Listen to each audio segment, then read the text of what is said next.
சொல்வதெல்லாம் உண்மை. வணக்கம். சொல்வதெல்லாம் உண்மை.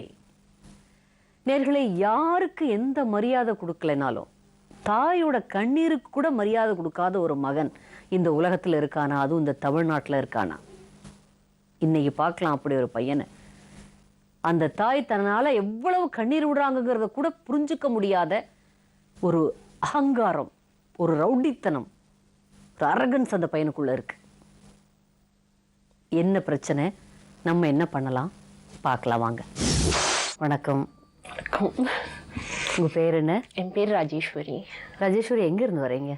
நுங்கம்பாக்கம் மகாலிங்கபுரம். மகாலிங்கபுரம் சென்னையில இருந்து வர்றீங்க. கல்யாணம் ஆயிடுச்சா? கல்யாணம் ஆயாச்சு. எத்தனை வருஷம் ஆகுது? கல்யாணம் ஆகி 4-5 வருஷம் ஆச்சு. புருஷன் செத்து போயாச்சு. ஆடாடாடா, கல்யாணம் ஆகி 4-5 வருஷம் தான் ஆகுது. புருஷன் செத்து போயாச்சு. எப்படி இறந்து போனாரு? ஆக்சிடென்ட்ல. குழந்தை இருக்கா? இல்ல, 2 மாசத்துலயே அவங்களும் துரத்தி விட்டாங்க. என்னது? அவங்களும் துரத்தி விட்டுட்டாங்க 2 மாசத்துலயே. புரியல. அதாவது கல்யாணம் ஆகி 2 மாசத்துல அவங்க துரத்தி விட்டுட்டாங்க. மாமனார் வீடு. அவங்க வீடு எங்க இருந்தது? மெட்ராஸ் தானே அவங்க? ஆமா, பல்லாவரத்துல. பல்லாவரத்துல. நுங்கம்பாக்கத்துல இருந்து பல்லாவரத்துக்கு கல்யாணம் பண்ணி கொடுத்தாங்க. 2 monthsலயே விரட்டி விட்டாங்க மாமனார் வீட்டுல. அதுக்குள்ள இப்ப இறந்தும் போயிட்டாரு. நீங்க வாழ்ந்தது அப்ப 2 மாசம் தான் அவரோட வாழ்க்கைன்னா. நான் பாட்டுல ஆபீஸ் போவேன், அவங்க பாட்டுல அவங்க வேலைக்கு போவாங்க. வீட்டுக்கு வந்தா மாமனார் மாமியார் சண்டை போடுவாங்க. மாமனார் யாரு கூட சண்டை போடுவாங்க? என் கூட. எதுக்கு? இப்ப பாரு, காசு காசு காசு காசு. அவங்க 4 பெட்டி எடுத்துட்டு வந்திருக்காங்க, இவங்க 4 பெட்டி எடுத்துட்டு வந்திருக்காங்க, நீ மட்டும் எடுத்துட்டு வரல. அப்படி யாரெல்லாம் 4 பெட்டி எடுத்துட்டு இருக்காங்க? பக்கத்து வீட்டுல கல்யாணம் ஆனவங்க எல்லாம் 4 பெட்டி 5 பெட்டி எடுத்துட்டு வந்திருக்காங்க. நீங்க இவங்களும் பார்த்து பெட்டி கணக்கு கூட கல்யாணம் பண்ணிருக்க வேண்டியதுதானே? உங்க அம்மா என்ன அவ்வளவு பெட்டி எல்லாம் குடுக்கறேன்னு சொன்னாங்களா? இல்ல இல்ல, தெரிஞ்சுதானே கல்யாணம் பண்ணிக்கிட்டாங்க. என்ன படிச்சிருக்கீங்க ராஜேஸ்வரி? நான் வந்து MSc படிச்சிருக்கேன், முடிச்சிருக்கேன். இப்ப எங்க இருக்கீங்க? இப்ப நான் தனியா இருக்கேன். எங்க அங்கிளோட. உங்களுக்கு வீட்டுல இன்னும் எத்தனை குழந்தைங்க? வீட்டுல நான், எங்க அக்கா, பெரிய அக்கா கல்யாணம் ஆகி செட்டில் ஆயிருக்கா பாம்பேல. இப்போ நான் நடு, எனக்கு கீழே தம்பி இருக்கான். அவ்வளவுதான். இப்போதைக்கு பெரிய அக்கானால தொந்தரவு இல்லை, நீங்களும் உங்க தம்பியும் தான். அம்மா அப்பா? அப்பா இருக்காங்க. அப்பா செத்து போயாச்சு. அம்மா இருக்காங்க. அம்மா இருக்காங்க. நான் இப்போ நேச்சுரலி எங்க அம்மா கூட. தம்பி கல்யாணம் ஆயிடுச்சா? இல்ல, ஆகல. என்ன பண்றாரு? அவன் இன்ஜினியரிங் ஒண்ணு முடிச்சிருக்கான், ஆனா முடிக்கல. நிறைய சப்ஜெக்ட் அரியர் இருக்கு. ஓ, BE படிச்சாரு ஆனா முடிக்கல. நிறைய ஒண்ணு வேலையும் பார்க்கல. வேலையும் பார்க்கல.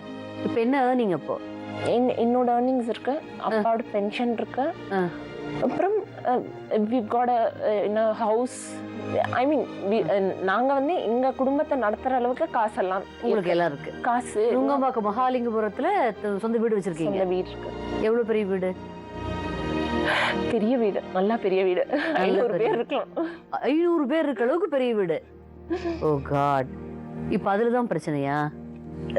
இப்ப அந்த வீட்டுல அம்மாவும் தம்பி மட்டும் இருக்காங்க. ஆமா. நீங்க இவ்வளவு நிர்கதியான நிலையில அம்மாவை கூட போய் இருக்க முடியல?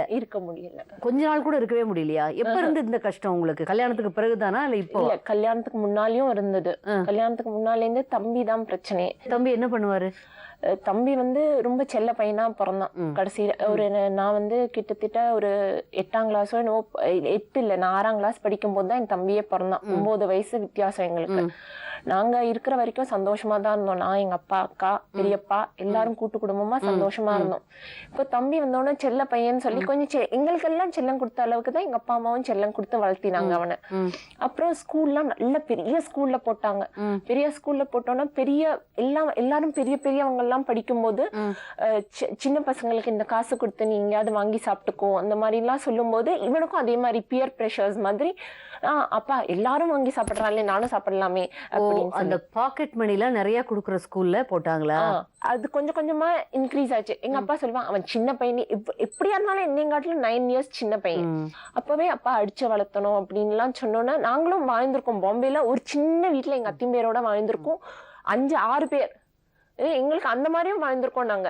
இப்போ இவன் வெளியில போக ஆரம்பிச்சான். 8ஆம் கிளாஸ்ல தனியா போக ஆரம்பிச்சான். அப்புறம் அவனோட ஃப்ரெண்ட்ஸ் ப்ரெஷர் ஜாஸ்தி ஆச்சு. ஃப்ரெண்ட்ஸ் ப்ரெஷர் ஜாஸ்தி ஆக வீட்டுல வந்து ஒவ்வொரு ஆளா ரொம்ப என்ன சொல்றது, கொஞ்சம் கொஞ்சமா இது இன்க்ரீஸ் ஆச்சு.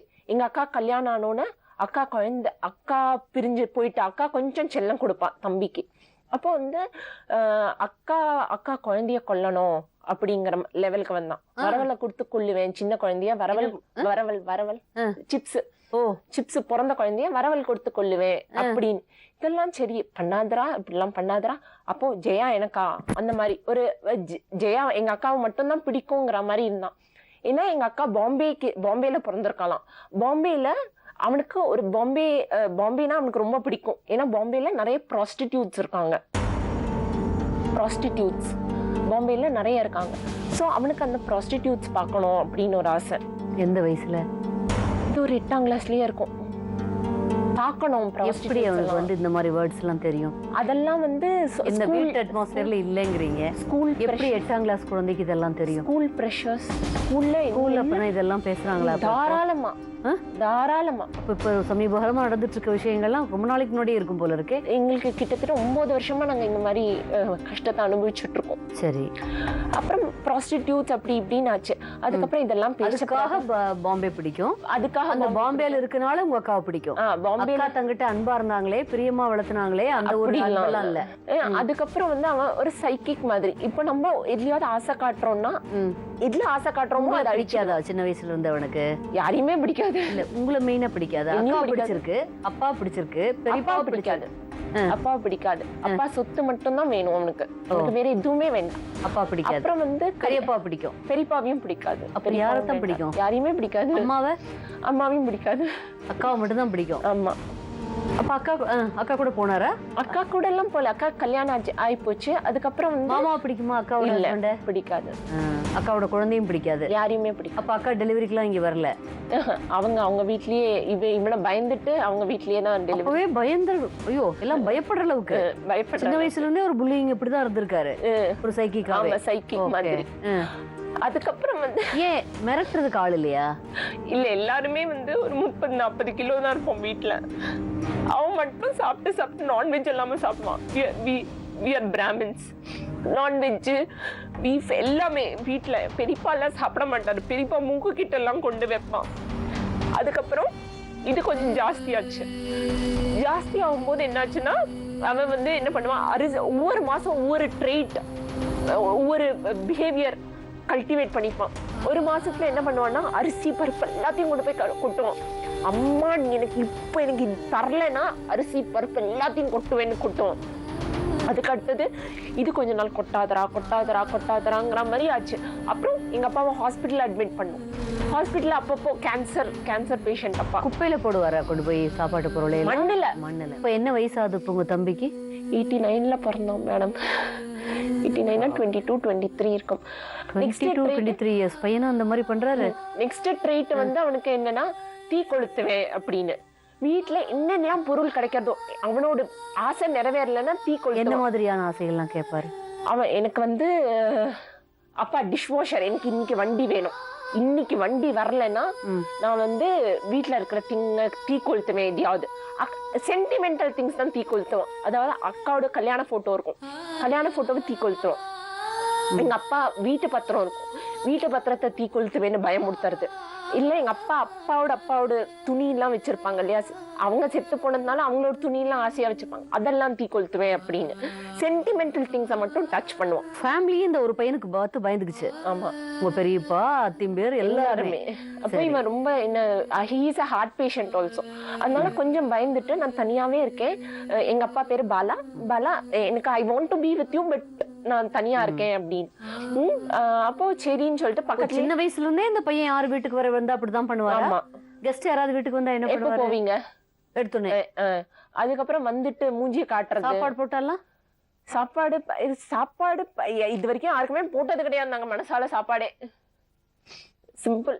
இந்த பையனுக்கு எங்களுக்கு இவனை பார்த்தாலே இவன் எப்படா யாரடா மானத்தை வாங்கி அனுப்புவான் அப்படிங்கிற மாதிரி ஒரு இது இருக்கும். சின்ன வயசுல இருந்து உங்களை மட்டும் பிடிக்காதவருக்கு? என்ன மட்டும் இல்ல, யாரையுமே பிடிக்காது. பட் உங்களை மேல அதிகம் கோவம் இருக்கும் இல்லையா? நேச்சுரலி நீங்க எடுத்துக்கிட்டு இருக்கப்போ கண்டிப்பா இப்ப என்ன, அதனால உங்களை வீட்டுல இருக்க விடல.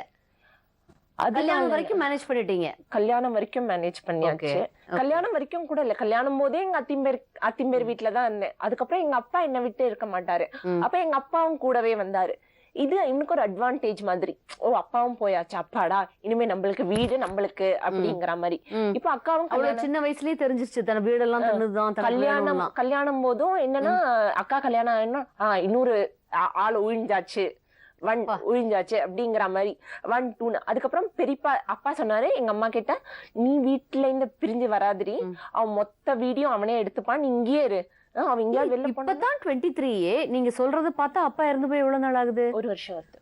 ஓ இப்போ 21 22லயே இப்போ அப்பாவே பார்த்து பயப்படுற அளவுக்கு, ப்ராப்பர்ட்டி எடுத்துக்கிற அளவுக்கு அந்த பையனுக்கு விஷயம் தெரியும். ஆமா ஆமா. ஓ ப்ராப்பர்ட்டி தனக்கு தான். அதே பியர் ஃப்ரெண்ட்ஸும் இருக்காங்க, ஃப்ரெண்ட்ஸும் கொஞ்சம் ஏத்தி எல்லாம் விடுவாங்க. ஃப்ரெண்ட்ஸ் வந்து இவன் ஏதாவது சண்டை போட்டானா வீட்டுல நான் பசிஃபை பண்ணி வைக்கிறேன்டா அப்படின்னு சொல்லி ஃப்ரெண்ட்ஸ் எல்லாம் வீட்டுக்கு வருவாங்க. வந்துட்டு என்ன நிலவரம்னு தெரிஞ்சுட்டு கூட்டிட்டு போய், டே உங்க அக்கா கிடக்குறாடா, சொத்தை பிரிச்சு வாங்கடா அப்புறம் பாத்துப்போம் அப்படிங்கிற மாதிரி. 21 வயசு பையன்கிட்ட சொத்தை பிரிச்சு வாங்க சொல்லி சொல்லி கொடுக்கற ஃப்ரெண்டு யாரு? கூட படிச்ச ஆனந்தவேல். அது அவனுக்கும் அதே வயசு தானா அந்த பையன்? ஆமா எல்லாம் ஒரே. அந்த பையன் வசதியான பையனா இல்ல அந்த பையன் பையனை பத்தி அதுக்கப்புறம் நாங்க once we got to know that ஸ்கூல்ல படிச்ச பையனா? ஒண்ணா ஸ்கூல்ல காலேஜ்ல இப்போ படிக்கிறாங்க. இப்ப என்ன ப்ராப்ளம்? இப்போ வந்து அவன் என்ன கூட இருக்க விடுறது இல்ல வீட்டுல. டோட்டலா நான் எங்க அத்திம்பேரோட இருக்கேன். அத்திம்பேர் 85 years old. எனக்கு ஹெல்ப்புக்கு கூட ஆள் இல்லை. எங்க அம்மாவும் அதே மாதிரி தனியா இருக்கா. எங்க அம்மா யார் கூட இருக்காங்க? அம்மா தம்பியோட இருக்காங்க. சரி. அம்மா ஜஸ்ட் வேலைக்காரி வீட்டுல. சரி. அம்மா வந்து அவன் துணியை துவைச்சு போடணும், அவனுக்கு சாப்பாடு வைக்கணும். சாப்பாடு நல்லா இல்லைன்னா வேண்டாமான்னு சொல்லிட்டு அவன் மாடல எந்திரிச்சு சாப்பாடுக்கு போவான். அதுக்கப்புறம் ஆக்சுவலா வந்ததே என் தம்பி இருக்கான் இல்லையா, என் தம்பி அப்பாவை கொடுமைப்படுத்தி ஹாஸ்பிட்டலுக்கு கூட்டின்னு போனோம். ஹாஸ்பிட்டலுக்கு கொண்டு ஏதோ அழகா பேசியிருக்காங்க போல. அப்ப என்ன பண்ணிருக்கான்னா, அப்பா சொன்னா நான் 2 நாள் அவன் வீட்டுல இருக்கேன்டி, அவன் கொஞ்சம் ஏதோ அழகா பேசுறான், will try to refine him அப்படின்னு சொன்னாங்க. அப்பாவை ஜெயில் சிக்ஷ மாதிரி ஒரு ரூம்ல 3 பீரோ, எல்லா பீரோவையும் எடுத்து கொண்டு போய் அதுல அடைச்சு, அதுல ஒரு குண்டு மாதிரி ஒரு காட்டில் எங்க அப்பாவை போட வச்சு, அப்பா எந்திரிக்க கூட முடியாது. 2 நாள்ல எங்க அப்பா டோட்டலி டிப்ளீட், திரும்பி டீஹைட்ரேஷன் ஆகி அப்பா வந்திருப்பான் என் வீட்டுல, பீரோ எல்லாம் தூக்கி வீட்டை விட்டு வெளியே போ அப்படின்னு 3ஆவது நாள் வேண்டான்னு சொல்லி நாங்க திரும்பி, அப்பா போரும்பா அந்த வீட்டுல இருந்தது வா போயிடலான்னு சொல்லி நம்ம வீட்டை விட்டு போயாச்சு. அம்மாவையும் கூப்பிட்டு பேசலாமா? தாராளமா தாராளமா கூப்பிட்டு பேசுவோமா? ராஜேஸ்வருடைய அம்மாவை கூப்பிட்டு பேசுவோம் ஒரு சின்ன இடைவேளைக்கு பிறகு. சொல்வதெல்லாம்